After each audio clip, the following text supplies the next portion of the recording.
vous trouvez normal qu'un pays comme le nôtre, qui effectivement a l'avantage de produire le coton, qui a la ressource humaine que nous connaissons, qui en plus est une grande nation de football, est-ce que vous savez que pour c'est ce que j'ai lu, sauf si je me trompe, mais je prends le risque de croire que les articles que j'ai lus qui étaient de bonnes sources ne mentent pas.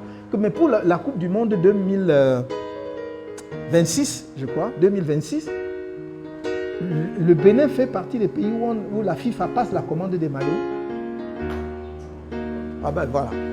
Parce qu'ils ont structuré leur filière cotonnière jusqu'à la transformation, jusqu'à la production des machines. Alors, donc, il faut que nous nous réveillions, qu'on ouvre un peu les yeux. Donc, moi, voilà et je dis, il faut que les acteurs du secteur dit informel ne soient pas perçus par les autorités comme des adversaires, par les communes, par les régions, comme des adversaires, c'est-à-dire qu'on les pourchasse et tout. Ça doit être la collaboration. Parce qu'ils participent non seulement à l'économie, mais à la vitalité de la ville. Mais bien sûr, si je ne vous disais pas ce que je vais vous dire maintenant, c'est que je ne serais pas honnête avec moi-même. Nous devons aussi reconnaître qu'il y a des acteurs qui ne respectent pas, qui ne respectent rien.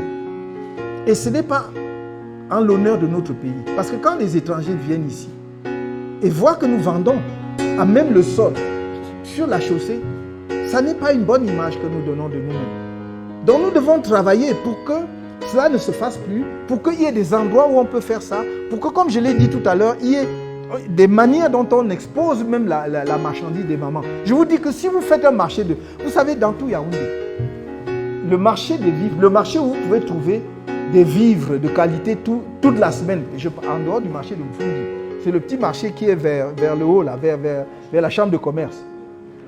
D'agriculture, pardon, vers la chambre d'agriculture. Voilà. Mais vous pouvez en faire comme ça 10 dans Yaoundé.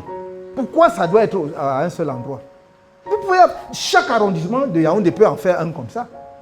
Ça fait que nos mamans ne sont pas obligées d'aller vendre dans la boue. Parce que encore sur le sol en saison, ça ne même passe encore. Mais en saison de pluie, regardez vous-même. Nous-mêmes, on achète quoi comme ça? Donc voilà. Donc il faut bon, vous arrivez, les mamans vendent à côté des poubelles, les mouches, entre les mouches et les rats et les souris.